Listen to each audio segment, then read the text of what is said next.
Perkenalkan, nama saya Sophia Nurgina, mahasiswi Politeknik Negeri Subang dari Prodi Diploma 3 Keperawatan dengan nomor pokok 104050888. Pada kesempatan kali ini, saya akan menjelaskan mengenai isi buku Pendidikan Pancasila untuk Pendidikan Tinggi dengan pengarang Dr. Ujang Carda S. SH, MH, MIP, MAP.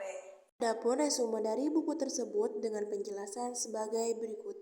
Buku tersebut terdiri dari 10 bab. Pada bab pertama menjelaskan tentang orientasi terhadap pendidikan Pancasila. Landasan dan tujuan pendidikan Pancasila, di mana landasan pendidikan Pancasila terdiri dari landasan historis, yuridis, sosiologis, filosofis, dan landasan kultural. Tujuannya mengarah pada moral yang diharapkan dapat diwujudkan dalam kehidupan sehari-hari, yaitu berperilaku yang memancarkan iman kepada Tuhan Yang Maha Esa dalam masyarakat yang terdiri dari atas berbagai golongan agama. Pada bab kedua berisikan tentang memahami sejarah Pancasila sebagai lambang negara Indonesia. Pancasila tidak hanya sebagai sekedar konfirm anti-depen, namun juga sebagai ideologi negara. Lebih dari itu, Pancasila merupakan identitas bangsa Indonesia sendiri hanya sepanjang masa. Pada saat Pancasila dilahirkan menjadi dasar dan ideologi negara, maka Pancasila membangun dan membangkitkan identitas yang damai, yang tertidur dan yang terbius selama kolonialisme Pancasila dalam sejarah bangsa Indonesia dari Pancasila pra-kemerdekaan sampai Pancasila era pra-reformasi. Pada bab ketiga menjelaskan memahami Pancasila sebagai sistem filsafat. Pancasila sudah memahami syarat sebagai pemikiran filsafat. Pancasila mengandung ajaran yang mendasar, menyeluruh, dan sistematis tentang manusia dengan segala aspek kehidupannya. Pancasila sebagai filsafat dengan teori dialektika Hegel bahwa Indonesia berdasarkan ucapan Soekarno yang dinyatakan bahwa Pancasila adalah isi jiwa bangsa Indonesia. Pendapat ini senada dengan pendapat Dirgantara Noto Negoro serta Wayesin Abdul Igani yang membenarkan Pancasila sebagai sistem filsafat. Oleh karena itu, Pancasila bukan hasil pemikiran spontan timbul, tetapi pemikiran yang secara mendalam secara bertahun-tahun lamanya, dan oleh karena itu telah memenuhi syarat berpikir kefilsafatan dan melakukan deskripsi berpikir kritis, evaluasi, dan abstraksi. Pada bab keempat menjelaskan memahami Pancasila sebagai sistem nilai, etik, dan moral. Nilai itu sebenarnya adalah suatu kenyataan yang tersembunyi di balik kenyataan-kenyataan lain. Etika bukan hanya merupakan personal pendapat pribadi atau jauh dari luar jangkauan pemikiran nasional. Micham dan Duval menyatakan bahwa pada awalnya orang akan demikian terikat oleh pemikiran tentang apa yang baik dan apa yang buruk. Perlindungan kepentingannya tercapai dengan terciptanya pedoman atau aturan hidup yang menentukan bagaimana manusia harus bertingkah laku dalam masyarakat agar tidak merugikan orang lain dan dirinya sendiri. Pedoman, patokan, atau ukuran untuk berperilaku atau bersikap dalam kehidupan bersama ini disebut-sebut atau kaidah sosial, yaitu kaidah kepercayaan atau keagamaan dan kaidah keasusilaan. Pada bab kelima menjelaskan tentang memahami muatan sila-sila dalam Pancasila. Sila pertama menyertakan moral, ketuhanan sebagai dasar negara. Sila kedua, potensi kemanusiaan dimiliki oleh setiap manusia di dunia. Sila ketiga, mencakup persatuan dalam arti ideologis, politik, ekonomi, sosial, dan keamanan.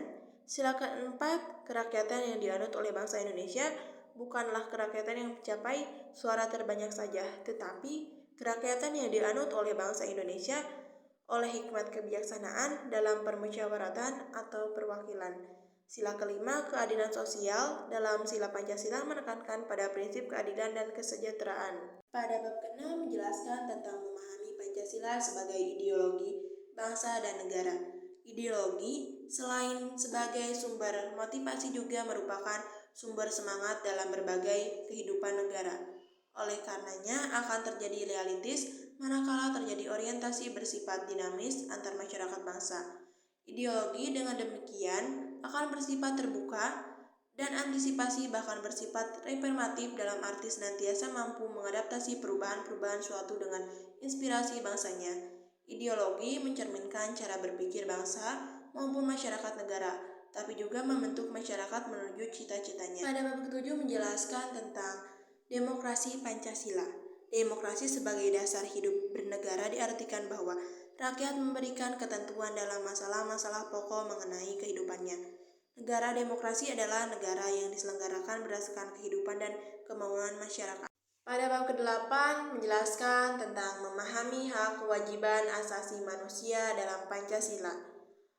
Setiap orang dijamin untuk melakukan ibadah menurut agama dan keyakinannya masing-masing. Setiap orang berhak untuk diperlakukan sepintas, tidak boleh disiksa dan dihukum secara sewenang-wenang.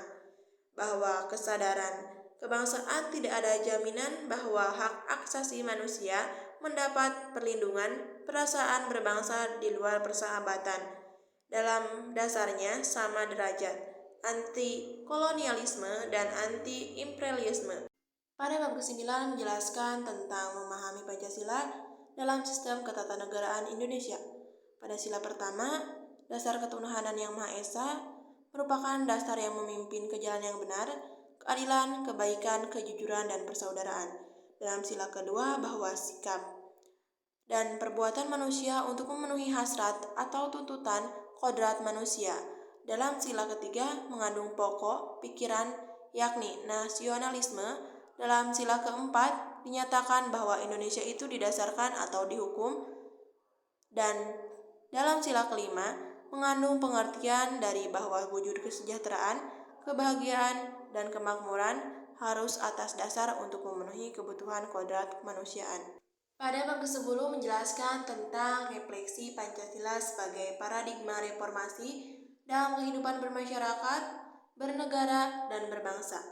Dalam kehidupan bermasyarakat, berbangsa, bernegara, Pancasila mengandung nilai-nilai luhur yang berkepentingan atau berkepribadian khas bangsa Indonesia, sehingga menjadi filter bagi masuknya nilai-nilai baru akibat arus globalisasi. Kita harus memanfaatkan kesempatan yang ada pada arus globalisasi agar terus berperan dalam memajukan bangsa, dan harapan bangsa Indonesia akan jauh lebih makmur dan sejahtera. Sekian dari saya, terima kasih, mohon maaf bila ada kesalahan. Wassalamualaikum warahmatullahi wabarakatuh.